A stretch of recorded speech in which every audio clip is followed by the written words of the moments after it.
choisi Jésus pour guider ma vie. Mon bien-aimé Jésus, il est à moi, je suis à lui. J'ai choisi Jésus pour guider ma vie. Mon bien-aimé Jésus, il est à moi, je suis à lui. J'ai choisi Jésus pour guider ma vie. Mon bien-aimé Jésus, il est à moi, je suis à lui. J'ai choisi Jésus. Bonsoir bien-aimés dans le Seigneur, bonsoir à vous aussi qui n'êtes pas chrétiens mais qui tombez sur cette vidéo. Nous allons prendre un temps pour louer notre Dieu et puis s'en suivra un temps pour partager une partie de la Bible, pour nous édifier, pour nous rapprocher du Seigneur. Nous allons ensemble prier pour remettre ce temps entre les mains de Dieu afin que notre communion avec lui soit parfaite. Parce que ce que nous voulons, nous, ce soir, ce n'est pas juste être des figurants qui parlons de Dieu, mais nous voulons être des enfants de Dieu en communion avec lui. Alors prions pour que tout ce que nous avons pu cumuler dans cette journée, comme peut-être soucis, comme préoccupations, eh bien que rien de tout cela ne vienne faire obstacle à notre communion avec notre Seigneur. Prions le Seigneur au nom de Jésus. Père éternel, nous te prions pour que tu prennes ce temps en main, Seigneur. Nous te prions pour que notre communion avec toi soit parfaite, Seigneur. Que rien dans notre cœur ne vienne gâcher cela, Seigneur. Nous voulons vraiment profiter de ce temps avec toi comme un temps avec notre Papa, comme un temps où nous sommes libres, où nous nous exprimons librement auprès de toi, où, Seigneur, où nous pouvons te parler, Seigneur, de nos lourdeurs, de nos préoccupations, afin qu'elles ne subsistent plus, afin qu'elles ne nous dérangent plus. Parce que c'est toi le Dieu qui guérit, c'est toi le Dieu qui délivre, c'est toi le Dieu qui sauve, Seigneur. Et avec toi, Seigneur, nous n'avons plus aucune raison d'être dans la lourdeur. Voilà pourquoi nous te prions, Seigneur, pour que tu gères ce temps-là, Seigneur, et pour que nos cœurs soient totalement attachés à toi, au nom de Jésus-Christ. Merci, Seigneur Dieu. Merci, Seigneur. Bien-aimés, juste avant de commencer, je vais partager un passage de la Bible avec vous, dans Colossiens chapitre 1, du verset 12 à 14, où il est dit « Rendez grâce au Père qui vous a rendu capable d'avoir part à l'héritage des saints dans la lumière, qui nous a délivrés de la puissance des ténèbres et nous a transportés dans le royaume du Fils de son amour, en qui nous avons la rédemption et la rémission des péchés, c'est-à-dire le pardon et la délivrance. Alors que notre Seigneur soit béni, parce que c'est lui le seul Dieu qui peut faire cela, nous ôter de la condamnation du péché, et nous allons lui rendre gloire à travers ces quelques chants. Et nous allons commencer par le chant Maranatha, chant numéro 236 dans le recueil.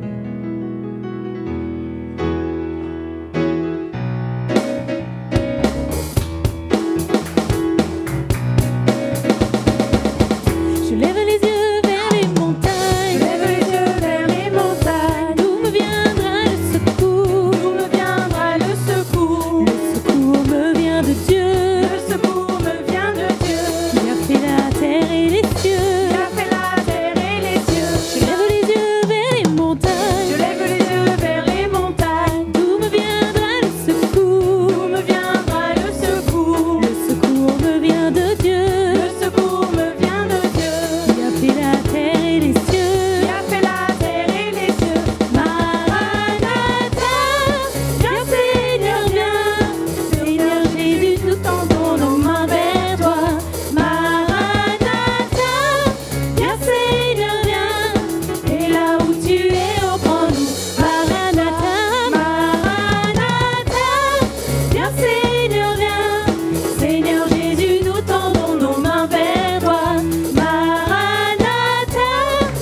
Bien-aimé, il est écrit dans Colossiens 3, verset 4, « Quand Christ, votre vie, paraîtra, alors vous paraîtrez aussi avec lui dans la gloire. » C'est ça que nous attendons, c'est le retour du Seigneur.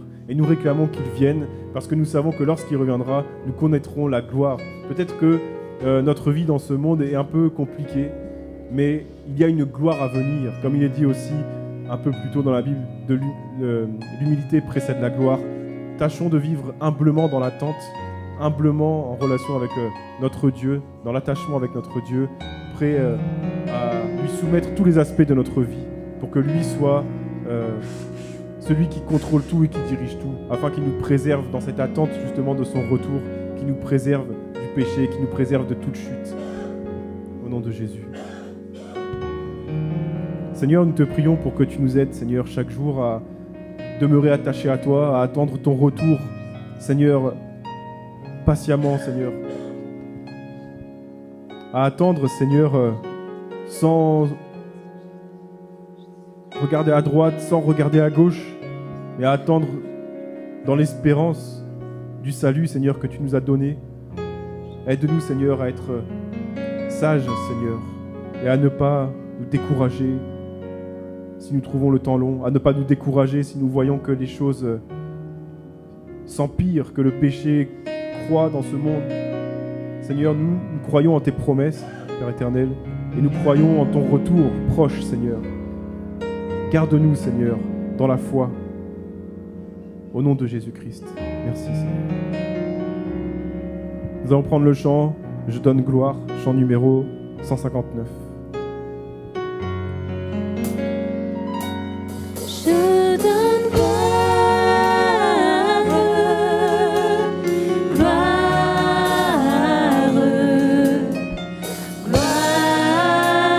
gloire à l'agneau. Je donne gloire, gloire.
Nous allons prier le Seigneur afin qu'il nous aide à avoir des cœurs simples et non des cœurs compliqués, afin de lui rendre gloire, de chercher aussi à lui rendre gloire simplement dans nos vies. Que le Seigneur nous aide au nom de Jésus.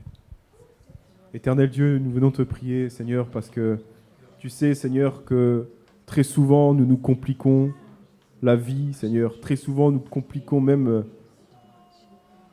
notre vie avec toi, Seigneur.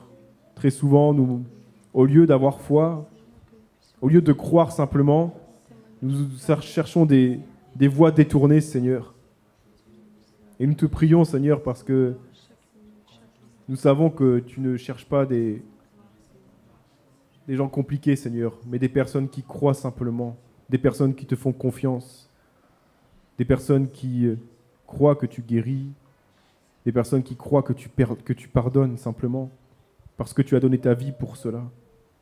Seigneur, aide-nous à avoir un cœur simple, à nous aimer les uns les autres, sans chercher à trouver les failles chez nos bien-aimés ou chez les païens même, Seigneur. Nous te prions pour que tu nous aides à avoir des cœurs simples et reconnaissants, enracinés dans ton amour, Seigneur, celui dont tu nous as fait connaître et d'où tu nous as fait naître aussi, Seigneur.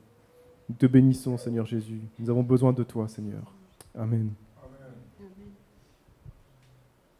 Nous allons prendre le chant 167, « Je n'ai que toi ».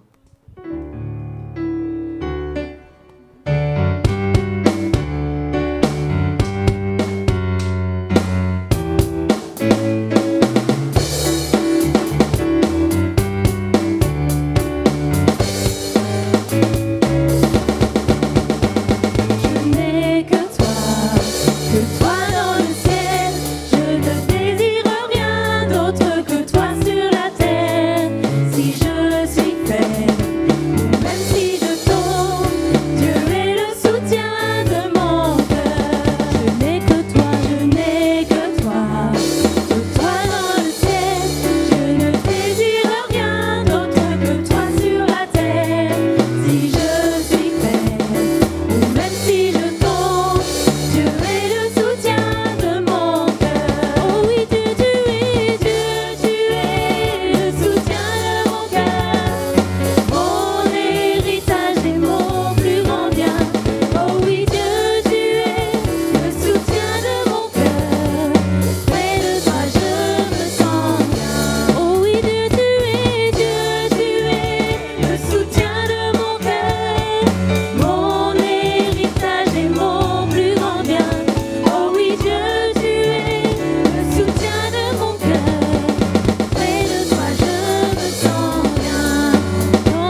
Bien-aimé, notre Dieu est le Dieu merveilleux, tout-puissant, qui aime profondément l'être humain et il veut sauver tous les êtres humains.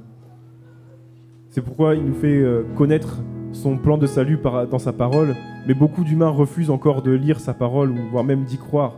Alors nous allons prier ensemble afin que l'humanité entière connaisse la parole de Dieu et l'accepte afin d'être sauvée. Prions au nom de Jésus. Éternel Dieu, nous prions, Seigneur, pour le salut de l'humanité entière. Seigneur, nous n'avons pas peur de t'adresser cette prière parce que tu es le Dieu tout-puissant, le Dieu créateur de l'humanité entière, le Dieu créateur de l'univers, de tout ce qui s'y trouve, le Dieu créateur de la vie. Seigneur, que toute vie revienne à toi, Seigneur. C'est notre prière, Seigneur. Nous connaissons la vérité, nous sommes maintenant affranchis, nous sommes libres en toi, Seigneur. Ce n'est pas une religion à laquelle nous attachons, c'est à toi, Seigneur Jésus-Christ, toi le Sauveur, l'unique Sauveur qui a donné sa vie pour nous. Seigneur, que l'humanité reconnaisse que tu as donné ta vie, Seigneur, pour chaque humain, Seigneur, et que c'est en toi seul que nous avons la délivrance, la paix, la joie, la liberté, la guérison. Oh Seigneur, que ta parole soit acceptée par tous les humains sur cette terre et que les humains, Seigneur, te glorifient au nom de Jésus-Christ. Merci Seigneur. Que ta parole soit diffusée, répandue aux quatre coins de la terre. Merci Seigneur. Amen. Nous allons prendre le chant « Béni soit le nom », chant numéro 29.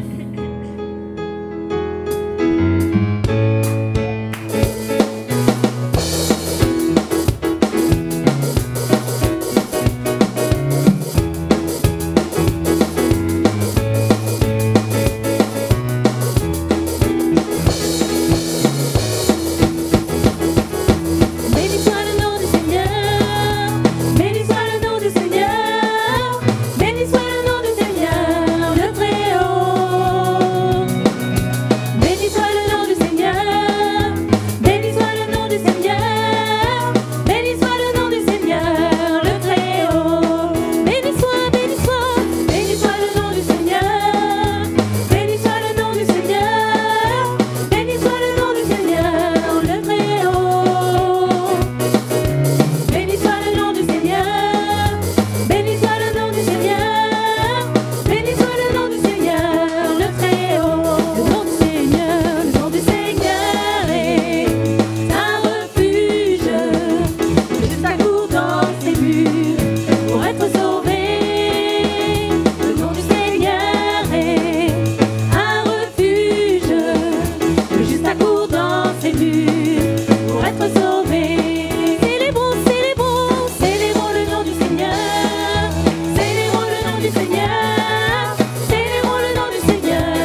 Amen. Quelle joie nous avons, Seigneur, de te connaître, de te servir.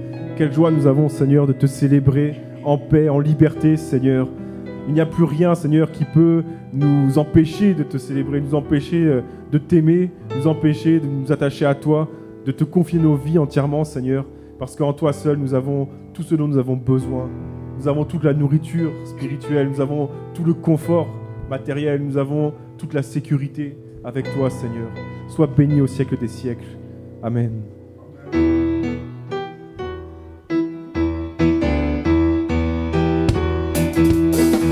Chant numéro 181.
Gloire à Dieu, gloire à son nom. Seigneur, nous te bénissons pour ce temps, Seigneur. Nous sommes heureux, Seigneur, d'avoir un tel Dieu.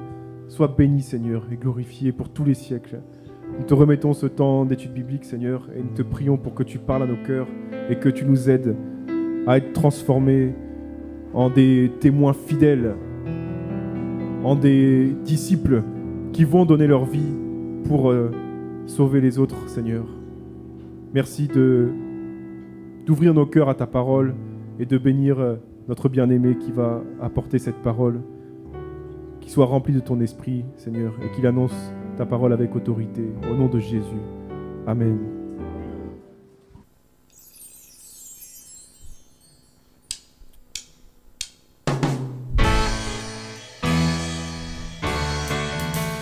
J'ai choisi Jésus pour guider ma vie.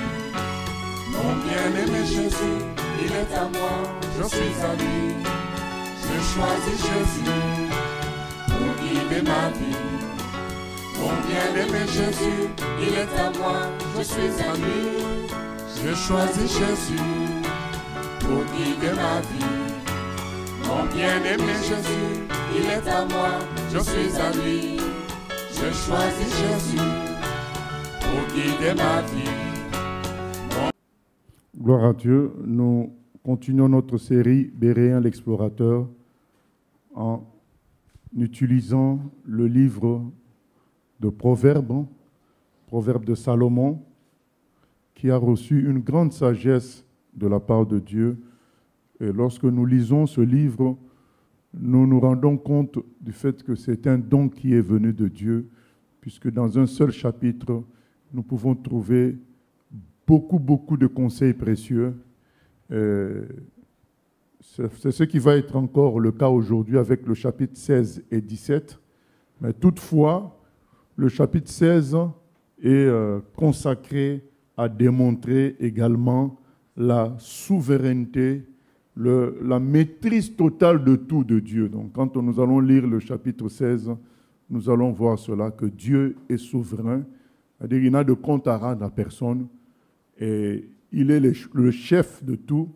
Non seulement cela, il maîtrise tout, même le mal. Voilà, donc c'est ce qu'on va lire dans le Proverbe, dans le chapitre 16.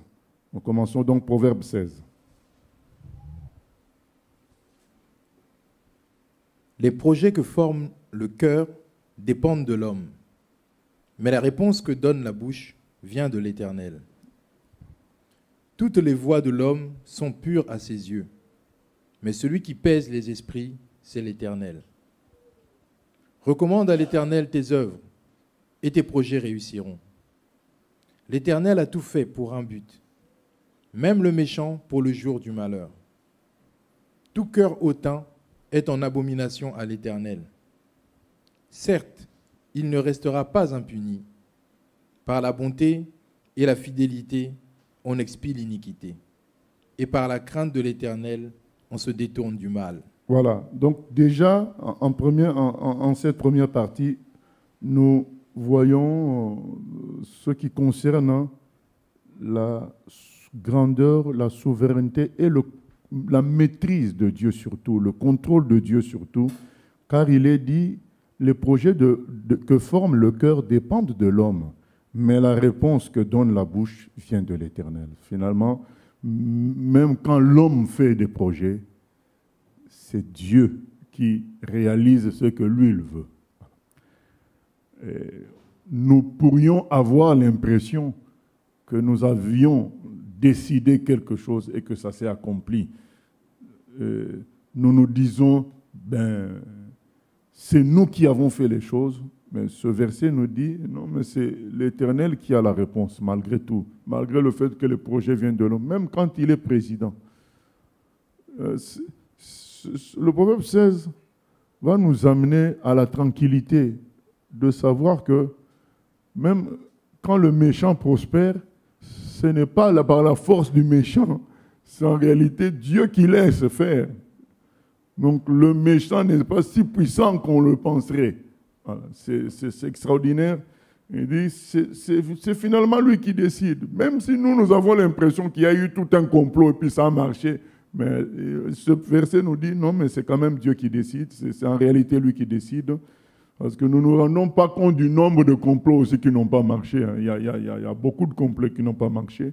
Mais nous, on retient que ce qui a marché pour penser que l'homme a une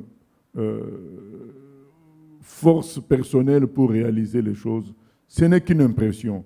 Et le verset 2 nous dit « Toutes les voies de l'homme sont pures à ses yeux, mais celui qui pèse les esprits, c'est l'Éternel. » Là encore, nous voyons la maîtrise de Dieu de tout. Alors que même chacun pourrait penser avoir raison sur tel ou tel autre domaine, mais en réalité, avec le temps, on finit par réaliser que c'est Dieu qui sait réellement les choses. Dans un verset du Nouveau Testament, le frère Paul dit « Je ne me reproche rien. » Hein, et quand il se regardait, il s'examinait lui-même, il n'avait rien à se reprocher. Mais il a ajouté « Mais ce n'est pas moi qui vais me juger, c'est Dieu qui nous jugera, nous tous. » Donc il avoue que son jugement sur lui-même n'est pas péremptoire, n'est pas définitif. Car celui qui juge réellement, c'est Dieu. Voilà. Ça nous appelle à l'humilité. Ça nous appelle à refouler la prétention. Et il est écrit aussi, voilà, l'Éternel, voilà, a fait tout pour un but, même le méchant pour le jour du malheur. C'est un verset qui trouble beaucoup de personnes. Même le méchant, c'est Dieu qui l'a fait pour le jour du malheur. Comment comprendre tout cela? Oui, question? Il y a une question Internet qui dit comment comprendre, en fait, Proverbe 16.1, comment comprendre ça en comparaison de Luc 6.45 qui dit l'homme bon tire de bonnes choses du bon trésor de son cœur et le méchant tire de mauvaises choses de son mauvais trésor. Car c'est du cœur... Tu n'as pas fini, c'est du cœur? C'est de l'abondance du cœur que la bouche parle. La bouche parle, oui. Oui, mais là, quand on parle de la bouche ici, la réponse que donne la bouche vient de l'Éternel. C'est-à-dire que la décision finale, c'est Dieu. Il ne s'agit pas de la même bouche là. Voilà, par exemple, quelqu'un peut injurier. Ce verset de Luc 6 veut dire que c'est de son cœur que c'est venu, parce que souvent, les gens disent, mais il était ivre. Mais nous-mêmes, dans le monde, les gens disaient, mais dans l'ivresse, les gens sortent en réalité ce qui était dans leur cœur. Voilà. C'est ce que veut dire Luc 6. Et que quand quelqu'un agit, quelqu'un fait des choses, ça vient du cœur. Voilà. Mais là, ça veut dire que la bouche, c'est la bouche qui décide. Voilà. Mais c'est la bouche de Dieu qui décide. Voilà. C'est Dieu qui décide. C'est pris dans ce sens-là que finalement, l'ordre vient de Dieu. Finalement, la bouche qui prend les décisions, qui donne les décisions, c'est Dieu. Voilà. Oui, une autre question.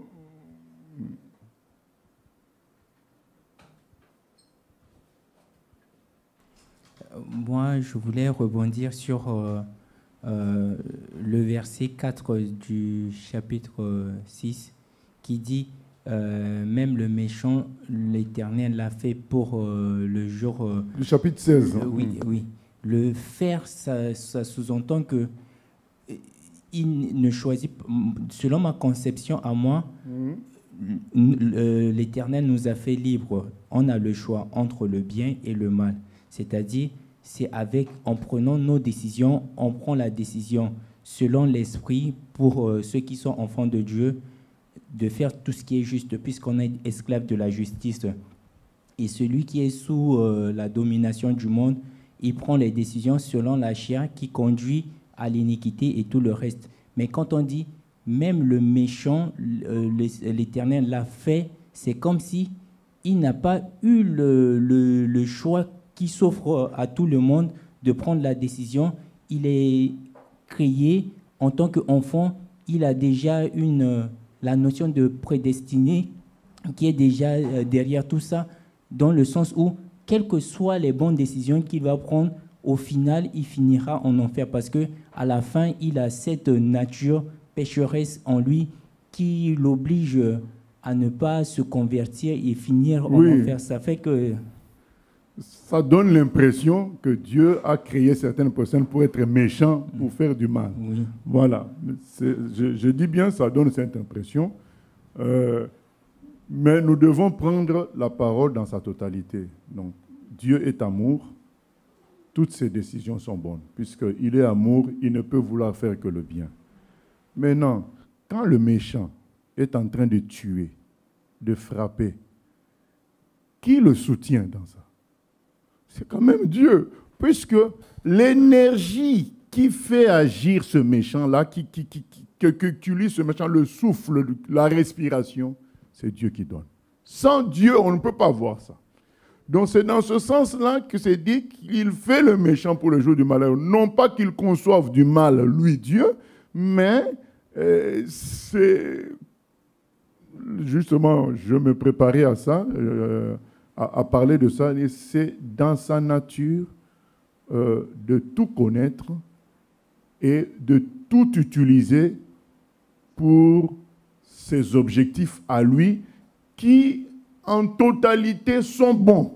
Mais dans ce travail-là d'ensemble, il y a l'action du méchant aussi, que Dieu permet et veut bien pour des objectifs qui sont bons. Voilà. Mais ça ne veut pas dire que le méchant n'a pas à choisir. Voilà. Donc, quand on dit « il fait le méchant pour le jour du malheur », c'est parce qu'au verset 5, c'est dit « certes, il ne restera pas impuni ». Comment Dieu va punir maintenant des gens que lui-même a construit comme mauvais. Voilà. Donc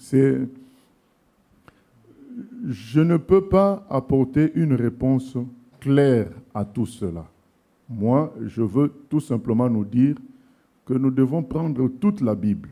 Nous ne devons pas rester bloqués à un passage qui dit qu'il fait le méchant pour le jour du malheur et rester sur ça. Nous devons aussi prendre ce qui est écrit. Il ne veut pas la mort du méchant, mais il veut que le méchant se repente. C'est aussi un verset. Voilà. Oui, donc, j'allais rebondir sur ce verset qui est dit dans 2 Pierre 3, je ne sais pas, un peu plus bas, vers 9, qui dit « Le Seigneur tarde dans l'accomplissement de ses promesses afin que tous parviennent à la repentance pour être sauvés. » Oui. Dans le sens où il permet que le méchant fasse le mal et en espérant qu'il se rende compte de tout ce qu'il fait et se répand. Bon, moi, je ne veux pas trop analyser Dieu. Voilà, c'est ça le but du proverbe 16. Je voulais nous dire, attention à faire des théories sur la nature de Dieu. Restons dans ce qui est humain. Deutéronome 29 nous dit, ce qui est caché est pour Dieu, ce qui est révélé est pour nous. Donc, c'était ça la conclusion que j'allais apporter dans le proverbe 16, parce que j'allais présenter cette complication que nous avons devant nous.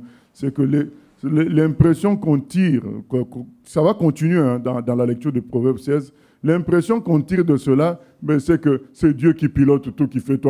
Alors, comme dit le frère Paul, les gens vont se dire, mais dans ce cas, pourquoi il blâme les gens, puisque c'est lui qui est à l'origine de tout?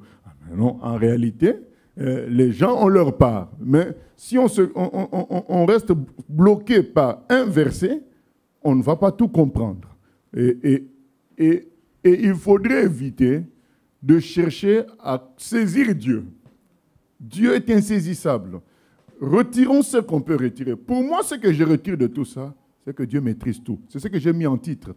Dieu maîtrise tout.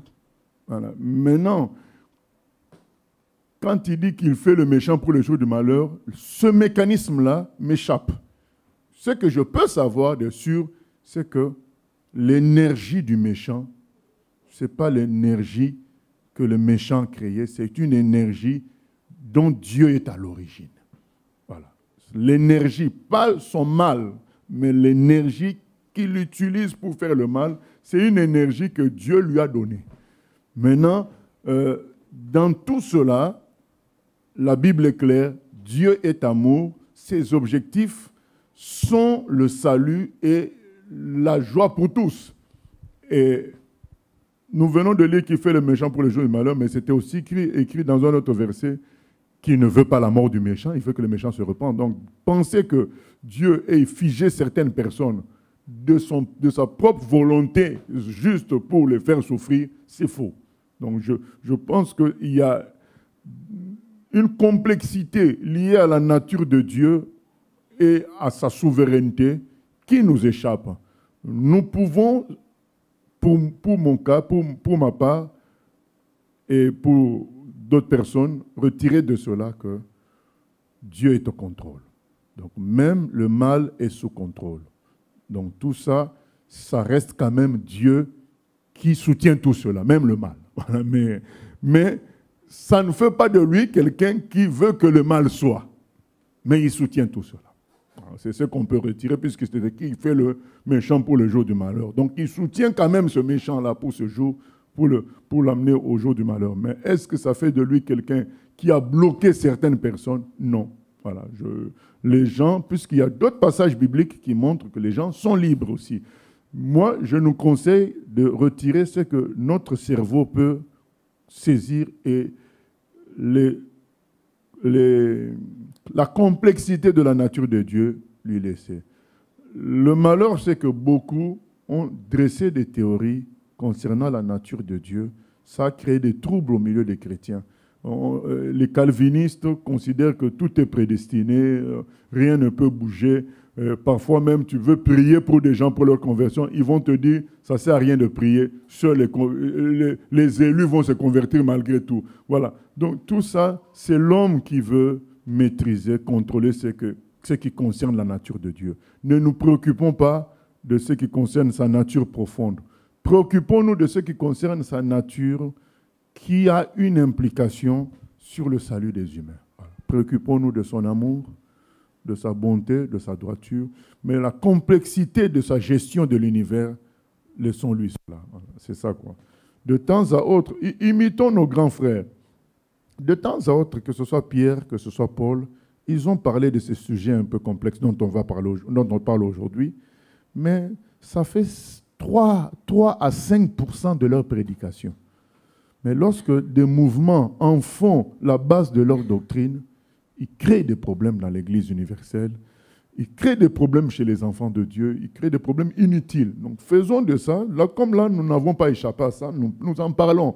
Mais ce n'est pas le sujet principal de notre prédication. Le sujet principal de notre prédication, c'est Jean 3,16. Dieu a tant aimé le monde qu'il a donné son Fils, afin que quiconque croit en lui ne périsse point mais qu'il ait la vie éternelle. Donc nous proposons aux gens de croire pour qu'ils reçoivent la vie éternelle. C'est ça le sujet principal de notre prédication. De temps à autre, nous pouvons égratigner ce genre de sujet complexe, mais que ça reste des égratignures, que ça n'aille pas loin. Voilà.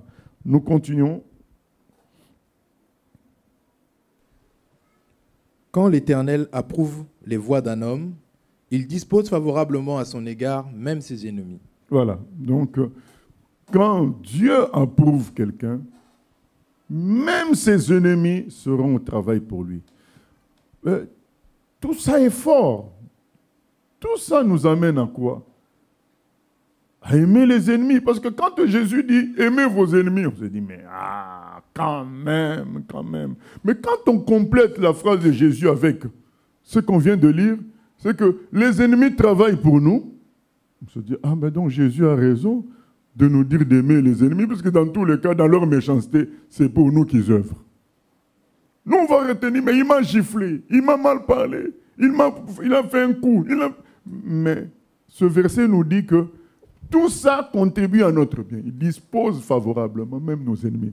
Nous, on attend seulement le favorablement, que ce soit qu'un ennemi nous fasse du bien sans le vouloir. Non. Même le mal qu'il nous fait est en notre faveur, puisqu'il y a un autre verset qui dit « tout concourt pour le bien de ceux qui aiment Dieu ». Vous voyez, il y a une globalité de la pensée de Dieu qui est que tout est maîtrisé par lui, et comme il nous aime, c'est en notre faveur. Voilà. C'est ça la globalité de la pensée quand on lit tout. Quand l'Éternel approuve les voies d'un homme, il dispose favorablement à son égard, même ses ennemis. Donc ce que font ses ennemis, notamment l'histoire de Joseph et ses frères, finalement c'était pour le bien de Joseph, et Joseph l'a reconnu. Il leur a dit, mais ne vous inquiétez pas, le mal que vous m'aviez fait, c'était à ma faveur. C'était pour moi, c'était pour mon bien et le bien de tous. Voilà. Quand on saisit ces choses, voilà, ça nous rend paisibles. On aime tout le monde, même ceux qui nous nous forment de pièges, même ceux qui nous poignardent par derrière, nous considérons que c'est pour notre bien. Ça change tout, hein, ça change tout. Et il dispose favorablement à nos ennemis. Nous voyons la cohérence de la Bible. Il est dit ceci là, et Jésus va dire, aimez vos ennemis. Voilà. C'est cela, verset. Mais, comme nous venons de lire verset 5, certes, il ne restera pas impuni. Donc les gens qui font le mal, ils ne resteront pas impunis. Donc ça veut dire qu'ils ont leur part dans l'affaire, parce que Dieu est juste. Nous connaissons certains versets où Dieu dit lui-même qu'il a suscité des nations pour punir son peuple Israël. C'est écrit clairement que c'est lui qui a monté ces nations-là contre son peuple. Même leur donner la force contre son peuple. Mais c'est écrit, mais il jugera aussi ces nations-là. Ça veut dire que ces nations-là ont leur part dans cette affaire. Donc tout ça procède d'une certaine complexité. Essayons de retirer ce qui nous fera avancer, pas ce qui nous fera tourner en rond, comme au 7e siècle où le débat c'était quel était le sexe des anges. Voilà. Donc, et ça a fait perdre du temps à l'Église. Nous continuons, verset 8. Mieux vaut peu avec la justice que de grands revenus avec l'injustice. Le cœur de l'homme médite sa voie, mais c'est l'Éternel qui dirige ses pas. Ah, toujours, ça continue. Donc même les Hitler, c'est Dieu qui dirigeait leurs pas. Nous continuons. Des oracles sont sur les lèvres du roi. Sa bouche ne doit pas être infidèle quand il juge. Le poids et la balance justes sont à l'Éternel. Tous les poids du sac sont son ouvrage. Les rois ont horreur de faire le mal, car c'est par la justice que le trône s'affermit. Les lèvres justes gagnent la faveur des rois, et ils aiment celui qui parle avec droiture. La fureur du roi est un messager de mort, et un homme sage doit l'apaiser. La sérénité du visage du roi donne la vie, et sa faveur est comme une pluie du printemps. Combien acquérir la sagesse vaut mieux que l'or? Combien acquérir l'intelligence est préférable à l'argent? Le chemin des hommes droits, c'est d'éviter le mal. Celui qui garde son âme veille sur sa voie. L'arrogance précède la ruine et l'orgueil précède la chute. Mieux vaut être humble avec les humbles que de partager le butin avec les orgueilleux. Voilà, quand c'est dit l'arrogance précède la ruine et l'orgueil précède la chute, parfois nous n'avons pas vu ça avec nos yeux.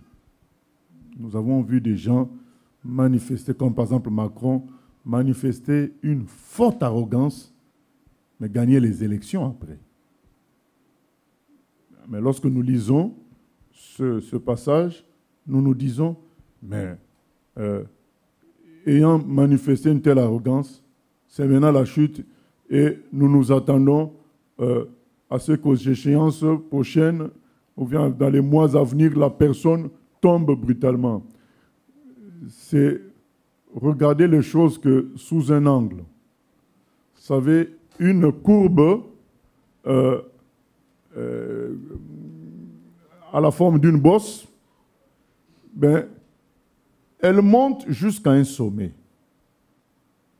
Et le sommet, c'est l'arrogance exagérée de quelqu'un. Mais ce n'est pas parce que la personne atteint. Quand on dit que c'est le moment de la chute, ça ne veut pas dire que la personne va se retrouver tout de suite par terre. Mais la phase descendante commence. Parfois, nous nous disons, mais Dieu n'a pas... Ce verset ne s'est pas accompli pour un tel. Pourtant, on a vu le maximum de son arrogance. Mais non, ce que nous ne voyons pas, ce qui se passe déjà dans le monde spirituel, c'est que la personne commence à descendre. Et puis, un jour, nous allons la voir par terre en disant, mais comment c'est arrivé? Mais ça avait déjà commencé, mais nous, on n'avait pas accès à cette descente. Bien aimé, par exemple, un président qui reste au pouvoir, par exemple comme le Mitterrand, il a gardé le pouvoir, mais nous ne savions pas à l'époque qu'un cancer avait déjà commencé en lui. À nos yeux, l'homme arrogant continuait, mais en réalité, la phase descendante avait déjà commencé. C'est ça que nous négligeons de voir, qu'il y a un sommet et une phase descendante après. Donc quand ce verset dit que, au verset 18, l'arrogance précède la ruine et l'orgueil précède la chute, c'est vrai. Mais souvent, nous ne voyons pas le commencement de la chute puisque nous ne sommes pas dans le voisinage proche de la personne qui commence à chuter. Nous voyons de l'extérieur et nous sommes limités. Mais la chute de la personne a déjà commencé et un jour, nous allons voir la personne par terre. Donc, son apogée, donc le maximum d'orgueil, c'est aussi l'apogée de quelqu'un. Sa chute commence. Dieu décide à partir d'un certain moment que c'est fini. La chute, l'orgueil a dépassé les bornes, la chute commence. Voilà. Là, il est écrit au verset 14, « La fureur du roi est un messager de mort et un homme sage doit l'apaiser. La sérénité du visage du roi donne la vie. » C'est important, même c'est écrit dans le Nouveau Testament, il ne faut pas mépriser les conducteurs parce que s'ils murmurent, ce n'est pas bien pour les personnes. Ce sont des réalités spirituelles. Du coup, les conducteurs aussi doivent obéir à Jésus pour toujours bénir et aimer. Parce que c'est clairement montré là que quand ils ne sont pas, les responsables sont tristes, sont en amertume, ce n'est pas bon pour tout le monde, c'est écrit ici et confirmé dans le Nouveau Testament. Donc c'est la responsabilité de tout le monde de faciliter la tâche aux responsables et c'est la responsabilité des responsables d'aimer toujours, de bénir malgré les torts qu'ils peuvent subir. Voilà. Tout le monde doit se sentir concerné par ce passage. Nous continuons. Celui qui réfléchit sur les choses trouve le bonheur, et celui qui se confie en l'Éternel est heureux. Nous avons envoyé 3 pensées du jour ces derniers temps. Faire le point. Ça va avec ce proverbe 16-20. Il faut parfois prendre du temps, méditer, réfléchir. Ne pas être dans les choses de Dieu sans réflexion. Puisque, vous savez, il y a plein de gens qui suivent des croyances, des tendances, sans réflexion parce qu'ils ont hérité de ça naturellement. Il y a tel rite initiatique, tout le monde doit passer par là. Telle façon de faire, tout le monde doit passer par là, sans réflexion, parce que les aînés ont fait ça, la tribu a toujours fait ça, dans mon pays on a toujours fait ça. Beaucoup de choses se font comme ça, mais Dieu ne veut pas ça. Dieu veut qu'on médite. Il n'y a pas de honte, comme on a dit dans cette pensée du jour. Si tu penses être dans la vérité, n'aie pas peur de méditer sur ta croyance, ta foi. Faire un résumé. Le Jésus en qui je crois, comment je suis sûr que c'est vraiment lui? Comme on va faire un séminaire dans la région parisienne intitulé « Pourquoi Jésus ?»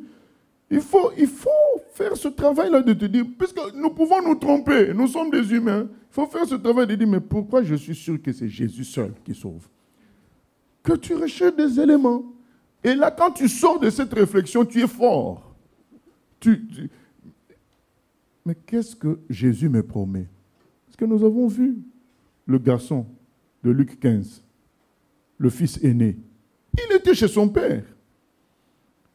Mais il vivait comme un ouvrier, comme un pauvre, alors qu'il avait un papa très riche et il était encore dans la maison de son père. Papa riche et puissant, mais lui, il vivait comme un travailleur. Et le jour où il voit que son petit frère, qui a fait des bêtises, mais qui s'est repenti, qu'on l'élève, qu'on lui fait une fête, il ne comprend pas. Parce qu'il n'a jamais médité sur son père. Il n'a jamais réfléchi sur son père. Il a vu, il s'est préoccupé que d'un seul angle, son père, c'est un donneur d'ordre. Il est resté que sur cet angle-là. Il n'a pas médité sur tout. C'est très important de réfléchir sur les choses, de méditer. Parce que quand on réfléchit, on peut voir des angles qu'on avait négligés. Ce garçon-là vivait comme ça dans une sorte d'aigreur. Et quand il voit qu'il y a une telle joie concernant son petit frère qui a fait des bêtises, il ne comprend pas. Mais c'est là que le papa lui dit, mais mon ami, mon fils, toi tu es toujours avec moi. Donc en réalité, tout ce qui est là, c'est à toi, c'est toi le chef. Qu'est-ce qui est compliqué que tu te fasses tuer un chevreau pour manger avec tes amis? C'est toi qui n'as jamais réfléchi, c'est toi qui ne t'es pas intéressé. Voilà. Il est resté sur un angle. Mon père, c'est un donneur d'ordre. Il n'a jamais regardé au reste. C'est important, bien aimé, qu'on fasse le point. Mais je crois en quoi? Parfois, tu es malade, ça fait 15 ans. Tu restes seulement sur un verset. Tout Congo pour le bien de ceux qui aiment Dieu. Mais non, mais il n'y a pas qu'un verset dans la Bible. Il y a aussi un verset qui dit qu'à la croix, Jésus a pris nos maladies. Donc, tu ne peux pas rester que sur un verset tout Congo. Moi, j'aime mon Dieu quand il arrive. Mais oui, mais il n'y a pas que ça. Quoi qu'il arrive, c'est très bien, mais il y a aussi l'héritage. Christ est mort à la croix pour moi. Je ne peux pas me laisser dans la maladie comme ça, comme si j'étais démuni. Je dois réclamer à Dieu ma guérison en fonction de l'œuvre accomplie par mon Seigneur. Et il est honoré quand je réclame comme ça. Il voit que j'ai compris ce qu'il a fait pour moi. C'est ça, réfléchir sur les choses. Il faut qu'on réfléchisse sur les choses. Il ne faut pas qu'on laisse les choses rester dans l'état, suivre comme ça, on s'est engagé en tant que chrétien, on ne recule pas, allez. On continue notre chemin sans méditer, sans... Non. Il est écrit que le garçon, lui, le petit, qui a fait des bêtises, à un moment, il est rentré en lui-même. Il a réfléchi, il a dit, mais chez mon père, les ouvriers mangent de loin, ils ont de la nourriture en abondance, les ouvriers, mais moi je suis quand même le fils. Je vais y retourner en tant qu'ouvrier. Je vais lui demander pardon, qu'il m'accepte juste en tant qu'ouvrier parce que j'ai fait de grosses bêtises. Vous voyez où la réflexion mène? Tu réfléchis, tu te dis, mais non, mais finalement, après tout, moi je me souviens, quand j'étais à l'école primaire, il y a un garçon qui me maltraitait. Et tu rentres à la maison, le lendemain, tu vas à l'école, on te maltraite. Mais le jour où j'ai réfléchi, je dis, oh, mais moi j'ai mon grand frère aussi. J'ai dit à mon grand frère, j'avais encore mon oncle qui avait le même âge que mon grand frère, je leur ai dit, mais j'ai eu mal comme ça parce que quelqu'un m'a frappé. Ah, le lendemain, ils sont venus avec deux de leurs amis. Eux, déjà, ils étaient grands de taille, alors qu'on n'a pas une grosse différence, mais à l'époque, ils étaient déjà plus grands de taille que nous, de loin. Et en plus, ils ont amené 2 amis. Et eux, ils étaient dans l'école des gens où il y a des gens forts. Mais ils viennent maintenant avec 2 amis. Bien aimé, ils ont soulevé le garçon là comme... donc chacun, 2 personnes, ils n'ont pas eu besoin d'être à 4. 2 seulement l'ont pris à gauche et à droite, ils l'ont soulevé comme du papier. Ils l'ont giflé devant tout le monde. Depuis, j'étais devenu le roi à l'école. Mais il fallait se souvenir que moi aussi j'ai des grands frères. Mais si tu ne réfléchis pas, tu continues la vie comme ça. Tu continues la vie. Il faut réfléchir sur Dieu et se dire, mais finalement, est-ce que ce que je fais là correspond à ce que Dieu attend? Est-ce que là, mais j'ai faim, mais Dieu existe. Je vais lui demander, voilà, c'est très important. Proverbe 16, 20, c'est à retenir. Celui qui réfléchit, c'est pourquoi j'ai dit, bon, les proverbes de Salomon, c'est très profond, très profond. Combien celui qui réfléchit sur les choses trouve le bonheur, et celui qui se confie en l'Éternel est heureux. Donc, en réfléchissant, tu finiras par te confier en Dieu. Tu finiras par comprendre qu'il est amour. Tu vas comprendre, mais oui, mais il a donné quand même son fils pour moi. C'est là que ça va commencer à venir, mais en réfléchissant, tu vas te rendre compte que il y a des gens, juste la jalousie les tue. Et toi, tu n'es pas jaloux, tu es bien. C'est très important de réfléchir sur les choses. Et quand on réfléchit, finalement, on finit à Dieu. Je ne parle pas des raisonnements humains, mais de méditer sur Dieu, sur voilà, tout ce qu'il a dit. Il faut faire ça. C'est important. Nous continuons.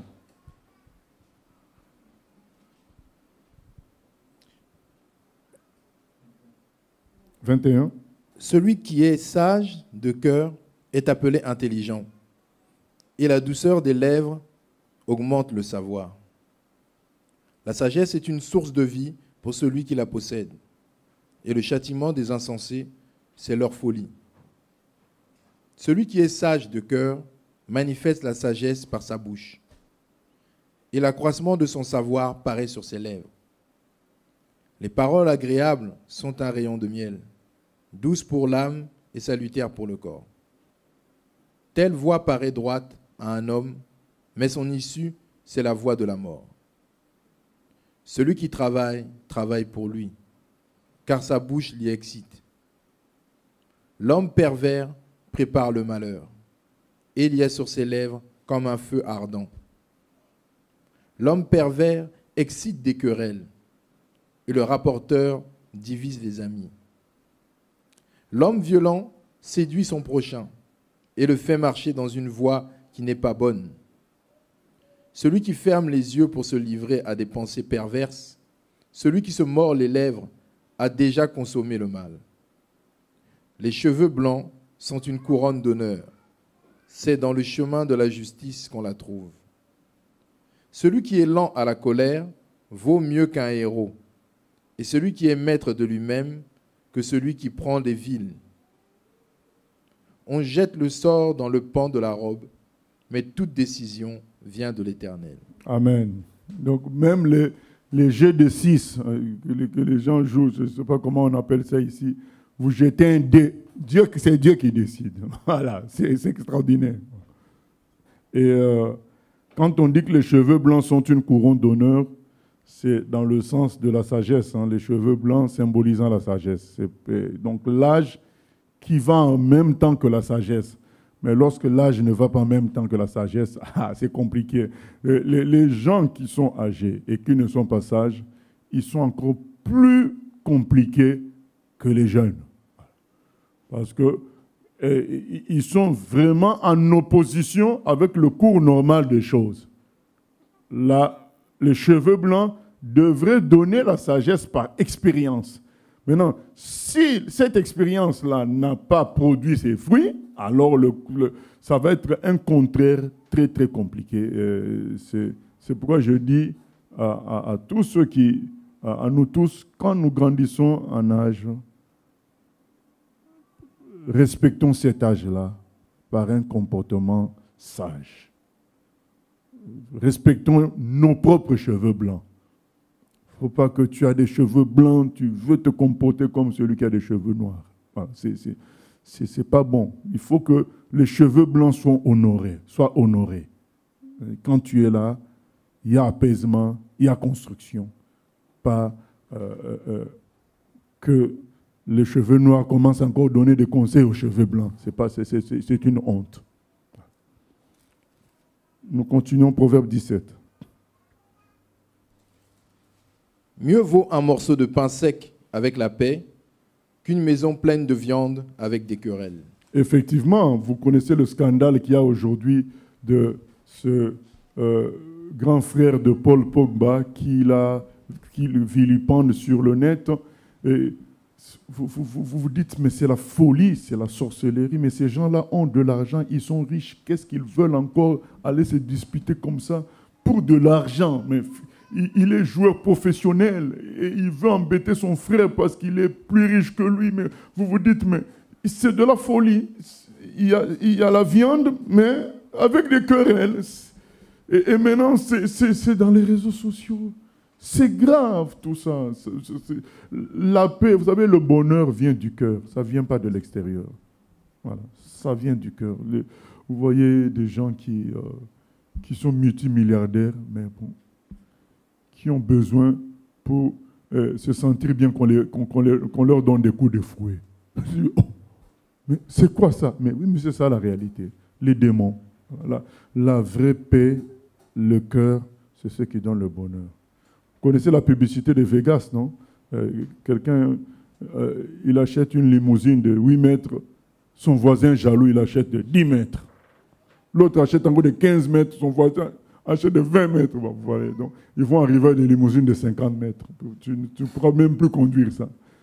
Je pense que c'est la jalousie. Alors que nous, avec notre... tu as ta petite Peugeot 108, je ne sais pas combien, mais tu es tranquille, tu as l'impression d'être dans une Mercedes. Voilà. C'est ça, quoi.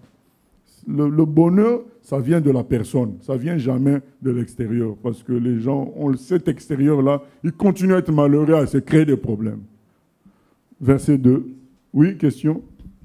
Question Internet. Que pensez-vous des gens, alors, du fait de mettre la teinture, les gens qui mettent la teinture pour cacher les cheveux blancs? Parce que tout à l'heure, tu as parlé des cheveux blancs. Bon, je pense qu'on ne devrait pas faire ça, mais je ne dirai pas des choses sur eux, parce que bon, c'est Dieu seul qui connaît le cœur, mais je pense qu'on devrait laisser les choses telles qu'elles sont naturellement, quoi.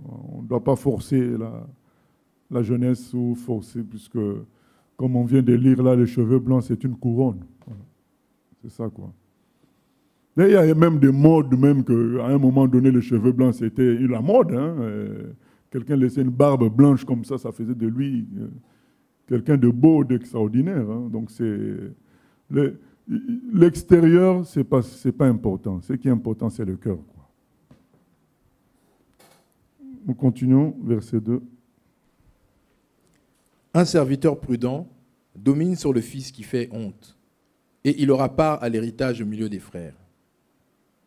Le creuset est pour l'argent, et le fourneau pour l'or. Mais celui qui éprouve les cœurs, c'est l'Éternel. Le méchant est attentif à la lèvre inique. Le menteur prête l'oreille à la langue pernicieuse. Celui qui se moque du pauvre outrage celui qui l'a fait. Celui qui se réjouit d'un malheur ne restera pas impuni. Les enfants des enfants sont la couronne des vieillards, et les pères sont la gloire de leurs enfants. Voilà, tout ça, bien aimé, c'est dit dans un esprit de sagesse. Hein. Ce n'est pas juste comme ça, tu es père, tu es la gloire des enfants. Non, c'est-à-dire qu'on parle des pères dans le bon sens, qui se comportent vraiment en père. Ouais. Et quand ils ont les enfants, des enfants, nous sentons dans cela une famille solide, quoi, une famille qui tient la route. Voilà, c'est dans cet esprit-là, mais ce n'est pas juste pour avoir des enfants et qui fait que nous soyons bien vus par Dieu. Voilà. Et puis, un serviteur prudent domine sur le fils qui fait honte. C'est ce qui arrive quand un enfant ne se comporte pas en fonction de son père, et ça arrive à nous les chrétiens quand nous ne nous comportons pas selon que nous sommes les fils de Dieu. Nous pouvons nous rencontrer même des païens qui font mieux que nous en ce qui concerne la bonté. C'est une honte, quoi. C'est une honte. Nous lisons, nous continuons. Verset 7. Les paroles distinguées ne conviennent pas à un insensé. Combien moins à un noble les paroles mensongères?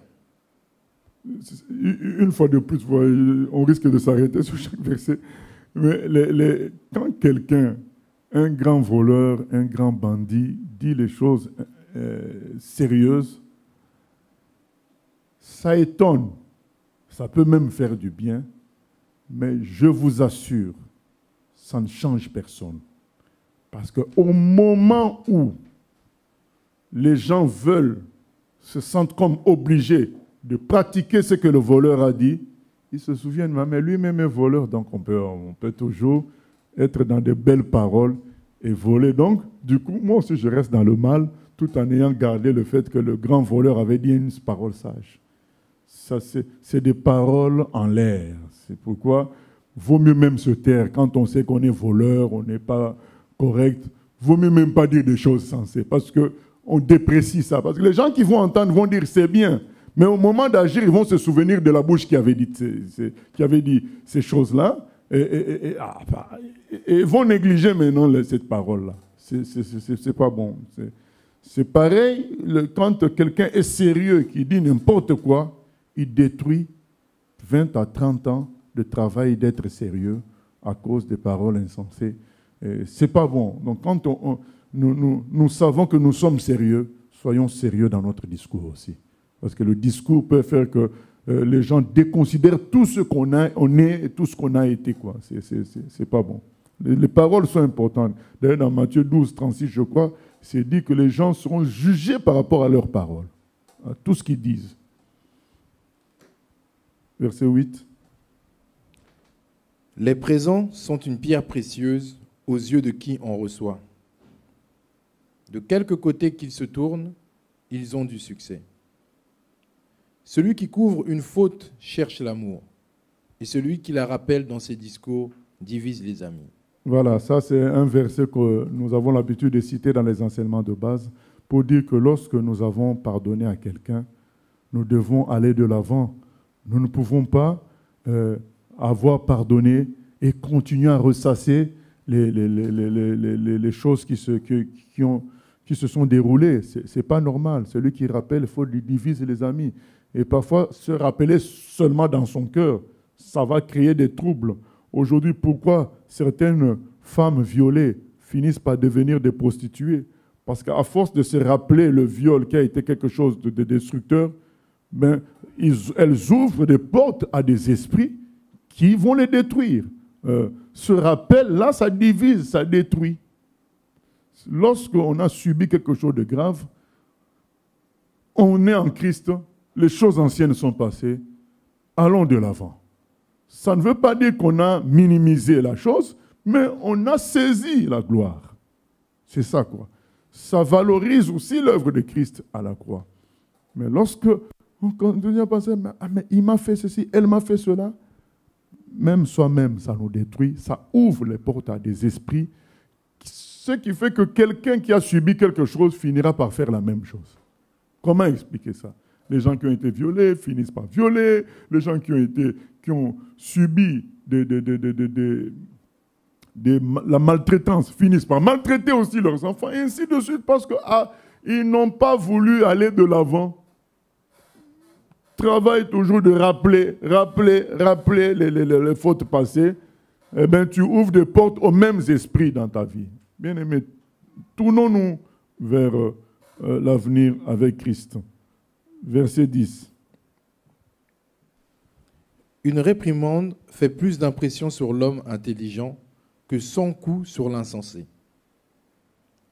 Le méchant ne cherche que révolte, mais un messager cruel sera envoyé contre lui. Oui, j'ai voulu passer le verset 10, mais je n'ai pas pu. Voilà. Une réprimande fait d'impression sur l'homme intelligent que 100 coups sur l'insensé. Ça veut nous dire que si quelqu'un est insensé, nous ne devons pas sans cesse lui dire « c'est pas bien, c'est pas bien, c'est pas bien ». Non, à un moment donné, quand on a déjà fait le travail, laissons les choses entre les mains de Dieu. Occupons-nous d'autres personnes aussi. Nous n'allons pas qu'insister sur la même personne. Voilà, ça ne produira aucun effet comme nous venons de lire là. Si nous avons l'esprit nous montre qu'on a déjà fait suffisamment le travail, bon, arrêtons et allons de l'avant. Oui. Verset 11. Le méchant ne cherche que révolte, mais un messager cruel sera envoyé contre lui. Oui, le méchant, il est habitué à taper, à faire, mais un jour, il lui subira aussi lui-même de la part d'un autre méchant. Ça arrivera. Donc, c'est pourquoi ne nous mêlons pas, ne cherchons pas à nous venger sur un méchant. Un méchant, ça nous occupera. Nous sommes les gens du bien. Nous n'avons pas à agir mal. Et c'est ça la tentation. Restons bons. Un méchant s'occupera de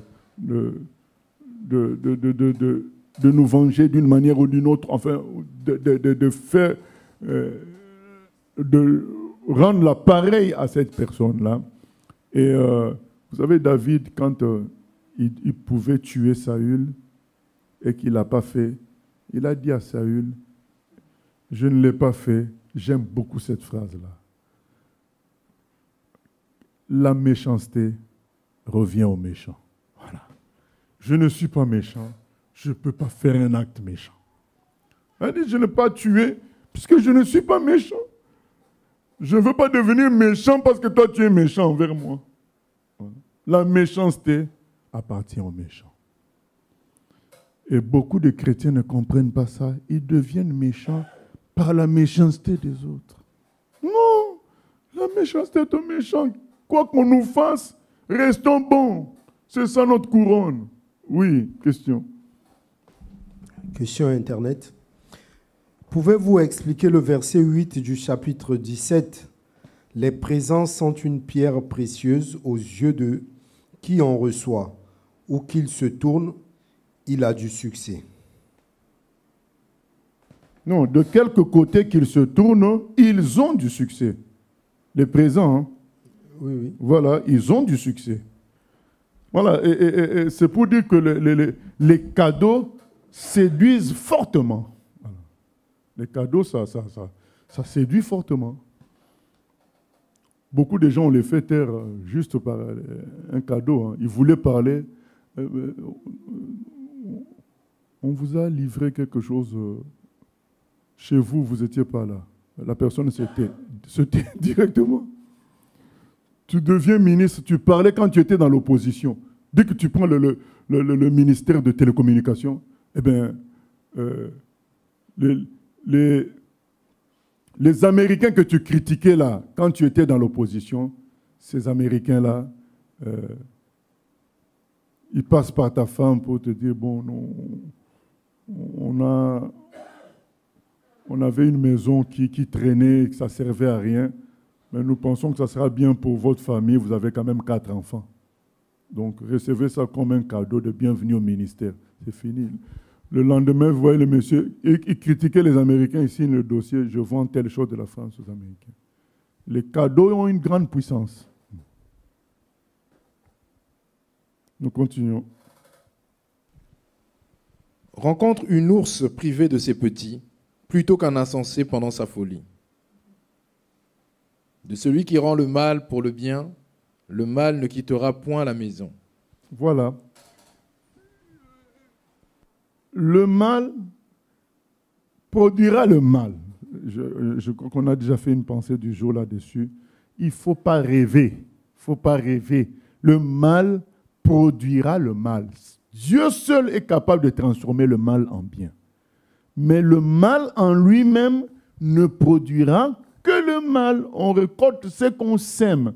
Penser se venger pour réparer, c'est continuer la chaîne du mal, prolonger les choses, alors que la bonté pouvait arrêter tout.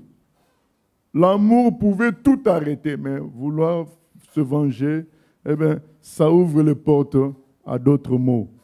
Et quand on dit rencontrer une once privée de ses petits plutôt qu'un insensé pendant sa folie, c'est vrai.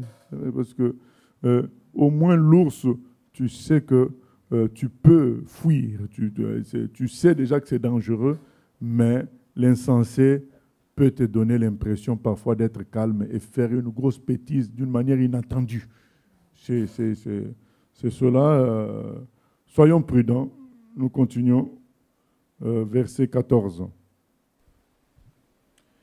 Commencer une querelle, c'est ouvrir une digue. Avant que la dispute s'anime, retire-toi. Amen. Sans commentaire. Nous continuons. Celui qui absout le coupable et celui qui condamne le juste sont tous deux en abomination à l'Éternel. À quoi sert l'argent dans la main de l'insensé? À acheter la sagesse, mais il n'a point de sens. L'ami aime en tout temps, et dans le malheur, il se montre un frère. Amen. L'homme dépourvu de sens prend des engagements. Il cautionne son prochain. Celui qui aime les querelles aime le péché. Celui qui élève sa porte cherche la ruine. Un cœur faux ne trouve pas le bonheur, et celui dont la langue est perverse tombe dans le malheur. Celui qui donne naissance à un insensé aura du chagrin. Le père d'un fou ne peut pas se réjouir. Mais on peut soi-même créer ce fou-là par une mauvaise éducation. D'où l'importance de l'éducation. Bien sûr en Christ. D'où l'importance de donner du temps pour faire grandir les enfants dans la droiture, la paix, l'amour, la sérénité. Autrement, beaucoup deviennent des fous. Et là, ça devient une galère. Tu as 70 ans, tu continues toujours à porter ton enfant qui a 50 ans. Voilà.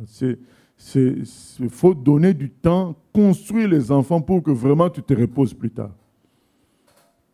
Nous continuons. Un cœur joyeux est un bon remède, mais un esprit abattu dessèche les os. Vraiment. Nous continuons. Le méchant accepte en secret des présents pour pervertir les voies de la justice. La sagesse est en face de l'homme intelligent, mais les yeux de l'insensé sont à l'extrémité de la terre. Un fils insensé fait le chagrin de son père et l'amertume de celle qui l'a enfanté.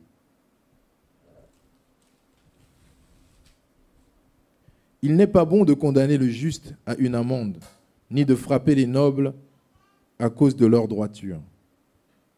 Celui qui retient ses paroles connaît la science, et celui qui a l'esprit calme est un homme intelligent. Amen.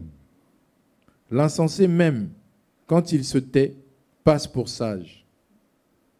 Celui qui ferme les lèvres est un homme intelligent. Voilà. Donc, même l'insensé, quand il se tait, il passe pour sage.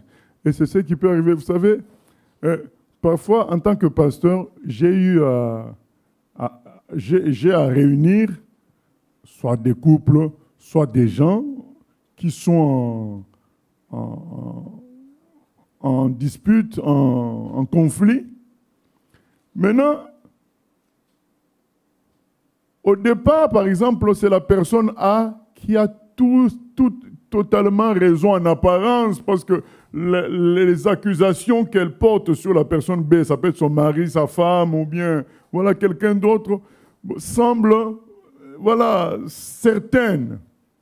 Mais le jour où tu les réunis, la personne qui semblait avoir l'avantage, eh bien, quelque chose saute de sa tête, elle commence à parler mal. Maintenant, toi, en tant que juste juge, tu vas juger quoi? Ce qu'on t'a raconté comme accusation ou ce que tu as vu de tes propres yeux? Tu vas juger ce que tu as vu de tes propres yeux. De tes propres yeux, tu vois la personne A qui semblait être dans l'avantage, ça peut être la femme ou le mari, qui semblait être dans l'avantage, c'est elle qui explose. Donc, toi, en tant que juste juge, tu finiras par comprendre que c'est la personne A qui a un problème. C'est ça la réalité. C'est pourquoi j'ai l'habitude de dire aux gens, quand tu as raison, aie un comportement qui te donne raison jusqu'au bout. Parce que si tu as raison et que maintenant on arrive au tribunal, c'est toi qui gaffes, mais les gens n'ont pas vu les problèmes que vous avez eu avant. Eux, ils vous voient le jour du tribunal. Ils vont tirer leurs conclusions en fonction de ce qu'ils voient. Parce qu'accuser, on peut accuser n'importe qui de n'importe quoi. Quand tu es sûr d'avoir raison, le jour où on vous réunit, aie une attitude qui favorise la raison que tu as, la position d'avoir raison que tu as. Beaucoup craquent au moment où même l'insensé se tait par stratégie. Le bon craque, il fait n'importe quoi et il sort en tort. Bien, quand tu as raison, protège cette position-là par une sagesse aussi extérieure. Oui. Il y a un internaute qui demande c'est quoi l'esprit calme? C'est quoi un esprit calme? Ah bon, il vient de dire qu'elle a compris par rapport au... Voilà, gloire à Dieu. Amen, amen. Voilà, donc... Il y a une autre question qui est hors sujet. C'est pas par rapport... Comment expliquer le fait qu'Abraham, qui a menti au sujet de Sarah, n'ait pas été puni par Dieu, alors que d'autres, comme Moïse et d'autres serviteurs, l'ont été? Qui a menti à propos de Sarah, dans quel sens? Quand Abraham avait dit que voilà, c'est ma sœur. Mais nous en avons déjà parlé. C'est sa sœur ou c'était sa sœur aussi? Donc, d'une manière officielle, il n'a pas menti. Mais d'une manière intentionnelle, là, on peut dire qu'il a voulu faire croire quelque chose pour éviter des problèmes. Mais ce qu'il a voulu faire croire là, c'est que ce n'était pas sa femme. Mais en disant que c'était sa sœur, il ne mentait pas. Voilà. Et donc, ça fait partie des sujets difficiles. Moi, je ne peux pas me risquer là où Dieu n'est pas intervenu pour frapper quelqu'un, dire non, il fallait que Dieu... Non, moi, je suis un simple ouvrier de Dieu, serviteur de Dieu petit. Je n'ai pas le temps de contredire Dieu. Je suis là comme un chien devant lui. Je regarde là où il regarde, moi je regarde. C'est tout. Voilà. Du moment que Dieu n'est pas intervenu, moi je n'interviens pas. Comme beaucoup élaborent des théories sur ce que Dieu lui-même n'a pas dit. Moi, je ne suis pas ce genre de grand-là. Moi, je suis un petit. Voilà. Donc, ce que Dieu dit, je reste sur ça. Ce qu'il ne dit pas, moi, je ne dis pas non plus. Je suis seulement. Voilà. Et c'est ce que nous devrions nous tous faire. Il faut craindre l'Éternel. Nous allons prier que Dieu nous aide à pratiquer tout ce que nous entendons comme parole de sagesse, bien-aimés. Que ça ne soit pas une affaire d'études bibliques. Et puis, il y en a même qui se disputent dès qu'on finit les études bibliques. Hein? non, mais c'est pas bon. Donc, c'est pour vivre cela. On a dit l'esprit calme. Donc, ayez un esprit calme au nom de Jésus-Christ.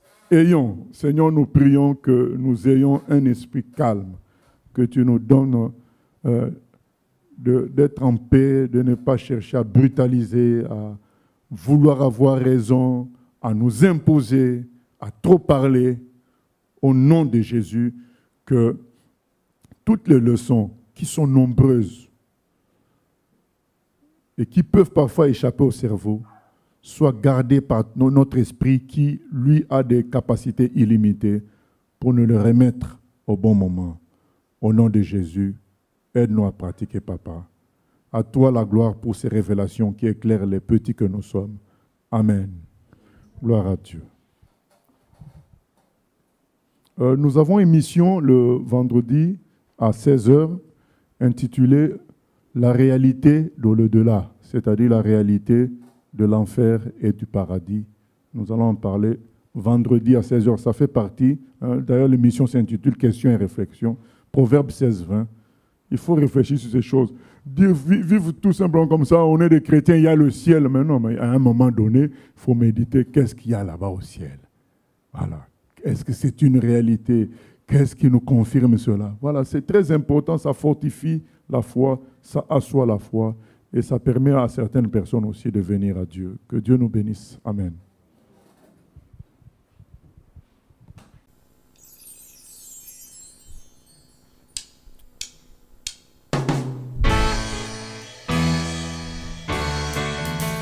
J'ai choisi Jésus pour guider ma vie.